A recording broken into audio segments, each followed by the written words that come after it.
Hello, and welcome to the first movie review for the spooky month, where it's been a while since I last visited the Final Destination series. The last time I did was 2 years ago, back when I used to actually script my movie reviews. Like the very early stages of the channel is one of my actually very early movie reviews. And then I've been meaning to revisit them because it's a franchise that I love, and it's a franchise that is honestly kind of a bit underrated nowadays. Are they good movies? Arguably, the first two, maybe three are. The last two, it could be argued for five. Not so much for four. No, the Final Destination is probably the worst one in the franchise.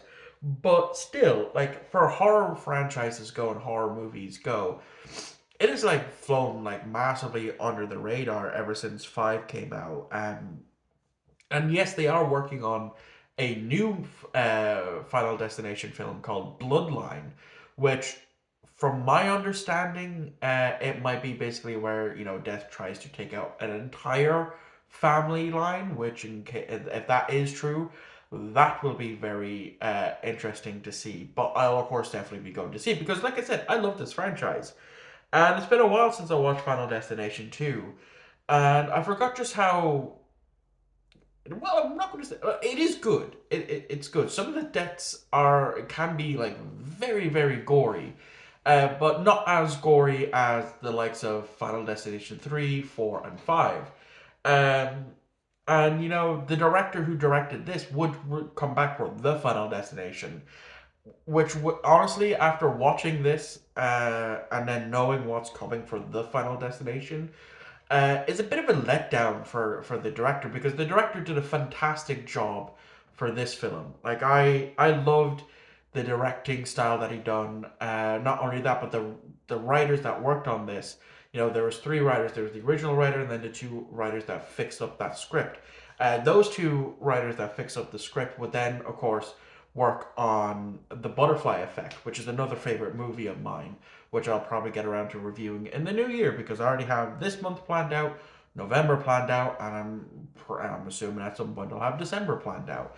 But anyway, yeah. So Final Destination 2 takes place in this new alternate timeline where in Final Destination 1 the events happen in the year of 1999. Um for the Flight 180. However, for this movie taking place in 2001, they mentioned that it's been a year since the Flight 180 disaster, meaning it actually takes place in the year 2000. And so the film opens up, recapping on what happened for that film. And not only that, talking about how not long after the survivors start to mysteriously die. And there's other, as I think a few people have coined the Flight 180 phenomenon happening to a bunch of other people. And we do see like newspaper snippets of all that because, there's not just the movies as well, there's books and comics all about it, going back as far as like Victorian 1800s, in one of the books. Um, and so, our new protagonist of Kimberly wakes up in the middle of the night to watch this, which then has that kind of in her mind. She her and her friends are going on spring break. They drive onto this Highway 23, and this big massive log truck goes, and then the cabling around those logs, the chain snaps, and then that causes death, which then has scared a lot. Like it's been a running meme for millennials and people like myself, early Gen Z, that have watched this film to be very wary when driving behind log trucks since this movie came out. And like it's a meme that gets shared around a lot and has even been shared to me a bunch by my cousin. Um, so yeah, it turns out Kimberly, of course, foresaw this, and she immediately stops, saves the people. She gets asked to step out by a state trooper, and then just briefly, the state trooper saves Kimberly, as a truck comes barreling down to take out the three friends that was also in the car, which means Death is different this time. He's doing things differently. Instead of going from who died first, he's going in reverse order to kind of throw them off. Because remember, at this point, in the span of a year, there's been um, two instances where people have premonitions and prevented death from doing their thing, being the bridge disaster from Final Destination 5 and then the Flight 180 guys from the first movie. And so he's, and Bloodworth has been help those two, and he comes up in this one. And so he's also, so Death is like, I'm assuming that that's like, okay, let me just throw these guys off my scent and let me just work backwards. And so then, the film continues on. We have some deaths and stuff, and then we meet Clear. Because Clear is the only survivor from the Flight 180 disaster. And it turns out that Alex, and I hate that this is how it happened, like, it is still very dangerous, don't get me wrong, but the fact that his death was so death by brick. A brick basically lodged from a high enough place, fell, kill him instantly. That is definitely something that is very dangerous and indeed can happen. I just think it was like the stupidest way to kill him off screen. It would have been nice if in not alongside Clear you had Alex, but I guess maybe the actor who played Alex didn't want to come back. I don't know. But yeah, so eventually they realize that, death is working backwards and to look out, Clear is telling them, look out for the signs of death. That happened, after Kimberly went to see Clear. She comes back, she's talking with the state trooper who now believes because one of the victims was a lottery winner, died. He got ladder in his eye after barely escaping his house, his apartment in a blaze. Um, and so she sees pigeons, and so they rush to go because there's also a mother and a kid there for the dentist, and again multiple times where Death is like trying to kill him, but that doesn't happen. And I can, in my head, I just imagine Death being like, every time this teenager doesn't die, Death is like, motherfucker, now I have to try something differently to kill this guy. Like, how hard is it to kill a teenager these days? That's just how I imagine Death being. Um, and so one thing that was a key factor in the first movie as an alternate ending plays a pivotal role here. After they go to talk to Bloodworth, Bloodworth says that a birth that was not meant to be resets Death's list. And one of the people that they thought had died was this pregnant lady. And so they're trying to track her down and make sure that she has this baby, so that way, when that baby is born, Death's list resets.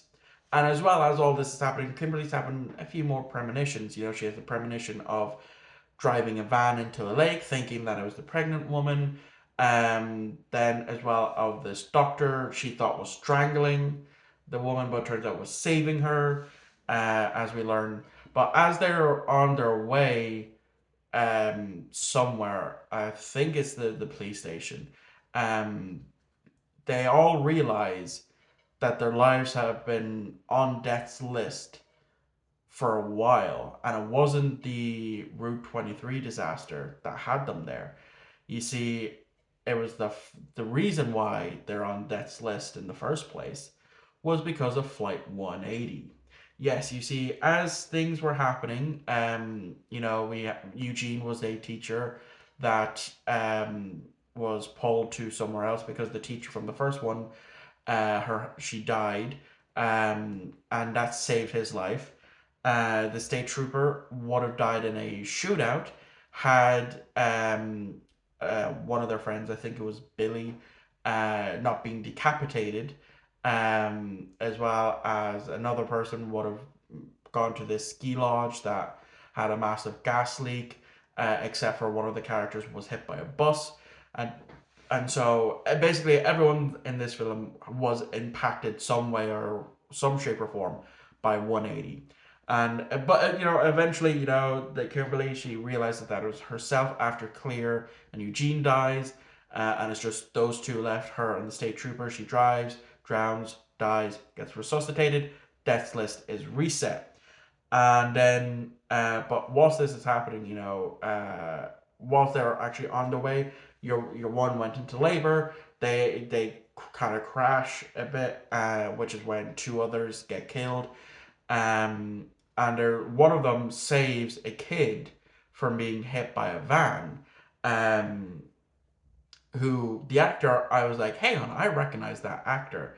Now I recognize the actor because I'm currently slowly going through Shameless US, and I was like, hey, that's Mickey from Shameless, and also the voice of Michelangelo in the Michael Bay Transformer, not Transformer, the Michael Bay Teenage Mutant Ninja Turtle movies. Apparently, I haven't seen them, so I was just scrolling through his IMDb and I copped that when I was trying to figure out, is that him in Final Destination 2? And he goes over to check a barbecue and he gets kaboom boomed. Now, it was never stated after, it was kind of stated after this movie that both Kimberly and the state trooper died. Um, in like, I think in Final Destination 3. So it's kind of up in the air on whether they're alive or dead as the rest of this, the next two films go. Um, so I don't know. Anyway, I still enjoyed it. I still thought it was a great film. It's not my personal favorite. That is Final Destination 3. Final Destination 3 is the film that really got me into the franchise because I mentioned this 2 years ago, but it's been a while and no one really watched that video, so I'll explain it now. I My introduction to the Final Destination franchise was seeing Billy Ginn decapitated, as well as the ending for Final Destination 1. That was my introduction to the franchise. But I never went out and watched any of the others until one day I decided to watch Final Destination 3. And I loved it. And that's what spawned my love for the franchise to the point where I went and watched the first two. And then I watched The Final Destination, which was the worst one. And then I watched Final Destination 5. And that was my introduction to this franchise. And it's a franchise that I still love to this day. Like I said, when Bloodlines is done, I will of course, and comes out, I'll of course be going to see it in cinema because, it's a franchise that I love. I mean, it took me a long time to track this film down on Blu-ray for no particular reason. Like, I could have easily bought it on eBay, but it was more than what I would have bought it for in CEX. So, yeah, thank you all for watching.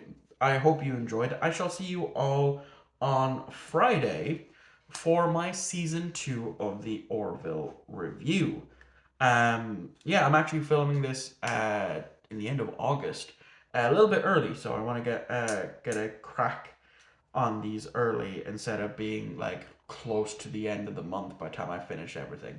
So anyway, yeah, I'm rambling now. I shall see you all on Friday for my Orville season 2 review.